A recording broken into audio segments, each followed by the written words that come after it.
You own multiple vintage lenses, but undoubtedly you might have come across this issue that they don't have the same filter thread, and buying different sizes of filters can be quite expensive. While it's better to buy a single large filter and use step-up rings.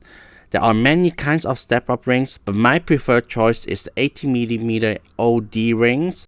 The OD stands for the outer diameter of the ring. And these 80mm OD rings can be found on Amazon for 18 bucks, and there'll be a link in the description below. Each of these lenses of mine are fitted with an 80mm OD ring, and it has 3 major benefits.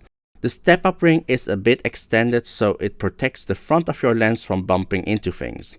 It does not only unifies each lens to have the same 77mm filter thread, but also the same 80mm outer diameter, as normal step-up rings don't have a uniform outer diameter. And you can also get these 80mm metal caps to keep your lens safe, as these caps are a snug fit. They hold onto the step-up ring quite well and don't pop off as easily as your normal clip-on lens caps. Though there are also OD rings with a larger outer diameter like 95mm and 140mm, which are more standard sizes for matte boxes to clamp on, but also makes your lenses quite a lot wider and takes up a lot more space in your lens case, while the 80mm outer diameter step-up rings will still keep your lenses quite compact and allow you to fit more lenses in one case. To directly fit a matte box onto my 80mm OD ring, I have 3D printed a matte box clamp ring that fits directly into the 95mm clamp of the Smallrig